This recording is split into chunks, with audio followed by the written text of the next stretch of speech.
back to a Global Business Report. The latest debt data released by the Debt Management Office shows that the top 10 states in Nigeria have accumulated debt profiles of about 100 billion naira each.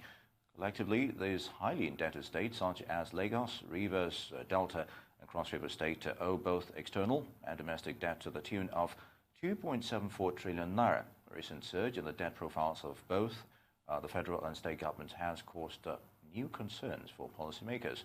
According to the DMO's debt data, these states control 52% of the entire debt accruable to all the 36 states. Specifically, the 10 states owe 2.74 trillion naira out of 5.27 trillion states' debt stock. Nigeria might be facing another financial crisis as a result of government failing revenues, a budget has warned. In an analysis of the federal government 2018 budget performance released on September 2nd, 2019, the civic tech organization points out that the government spent a sum of 7.51 trillion naira based on a total revenue of 3.86 trillion naira, creating a deficit of 3.64 trillion. And CEO Alpha African Advisory, Sanyade Okoli, tells us more about this. Good to have you, and good morning. Morning, Nee. All right, let's start with the 10 Nigerian states and a 2.74 trillion naira debt. How is this impacting on debt management so far? Well, I think the first thing when you were assessing debt, it's not just the absolute quantum of the debt, but it's really about the affordability. Do you have the income to be able to meet the debt obligations as and when they fall due? Yeah. So if we're talking about those 10 states, and you've mentioned a few, for most of them, the debt to revenue, based on 2018 numbers, the debt to revenue ratio is between 1 times to 2 times, which is significant but not insurmountable. There are a couple of the states, it's the usual suspects like Osun State or Cross River, that are not quite off the chart, but we're talking 3, 4, 5 times debt to revenue ratio. And it's over time we see the trend, and obviously headed in a direction that worries people. But I think it's also linked to the second story, which I'm sure you want to discuss as well. All right, let's just have your thoughts on that. It's talking about essentially the actual deficit for 2018. So if you look at numbers, they're saying that the revenues the government earned, the federal government earned last year, actual revenues was just about 50% of what it spent. So of that deficit, the question is, how was it funded? I read that analysis as well, and further down they talk about half of it, government has said they borrowed to fund. But the question is, half of the deficit, that is. The question is, how was the rest of that funded? And really, it's all heading in a direction that is worrisome. I think that we really are, as a nation, reaching a stage where we're going to have to stop and have some tough discussions. The only analogy I can use is, we're all in a train. The train is heading towards a cliff. And we're sitting there, and you ask yourself, who and when is somebody going to get out of the passenger carriage and run into the driver's carriage to pull the brake? And I think we really are getting to that stage where somebody needs to pull the brake, and we begin to ask ourselves, okay, what are the things that we need to do to turn this direction of the train? Indeed, you've just given a grim reality on ground on I thought I'd been quite solution-oriented. Okay, when I say like pull the train, in practical terms, we need, for example, a forum where you have experts. Now, this time I'm going to have to ask the experts to come in with national interest in mind and not selfish interest, because unfortunately, with my experience with some of these events, you can have too many people, or the wrong people in the room, or people with selfish interests. So those are the things you're going to have to mitigate and really carefully select the people that you have in the room. that can look at the... Yeah, and when you have that, the problem still lingers. You know, solutions haven't been...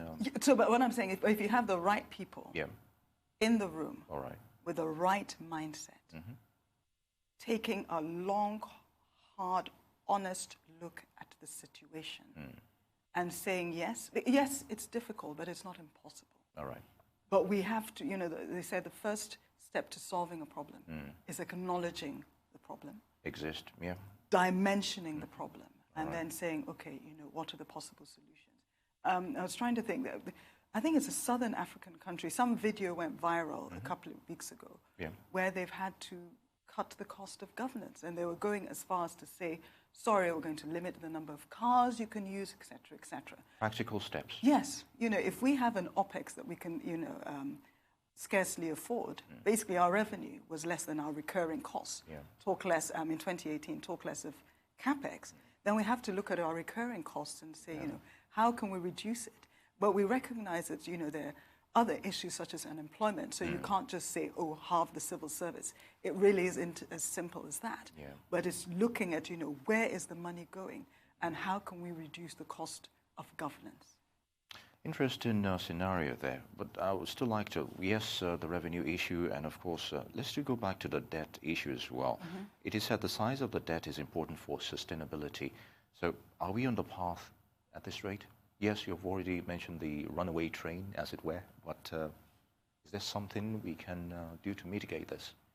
So if we go back to the state level, I guess I started talking about a federal level because, of course, if we have this deficit, which we could keep borrowing to fund. Because if I may interject, the impression we're being given right now is that these debts are not being serviced over time. So it's accruing, it's accumulating rather. So, but, okay, so, you know, there are really clear parallels between the two stories. The first is at the state level. The second is at the federal level. It's very similar things that we're seeing. So if you have a budget deficit that you have to borrow to fund, it then just keeps going like that. So just as we've said, we need to stop at a federal level and have hard conversations and look at how we can narrow our cost and increase our revenue. We have to equally do that at a state level. As well. And you already worked with me long enough to know that I am a big proponent of investing in infrastructure. All right. Because, you know, you need to just ensure that as you're spending the money, you're essentially spending money in areas where you can maximize your returns. And infrastructure is one such area, especially selecting, because, of course, we know we don't have the money we require to plug the infrastructure deficit. You know, I've heard different statistics from $30 billion a year to $100 billion a year that Nigeria needs to spend to address the infrastructure deficit. But in 2018, depending on the FX rate, we spent about $5.5 billion. So if I know that I have a limited pool of funds to spend in infrastructure, I have to say, okay, which areas would yield the highest impact from a productivity standpoint for the nation? A good question. And one wonders, look, we have all these loans coming in every now and then. How is it commensurate with infrastructural development itself? How much of it has been spent to do what they're actually being collected for in the first place? Well, that is a good question. If I look at 2018, the federal numbers of the spend of about 7.6 trillion naira, about 75% of that was in recurring costs, and 25% of that in CapEx. All right. Okay, interesting topic there. Sanyade Okoli, I'd like to thank you very much for your thoughts on those issues. Good to have you as always. Thank you, Nate.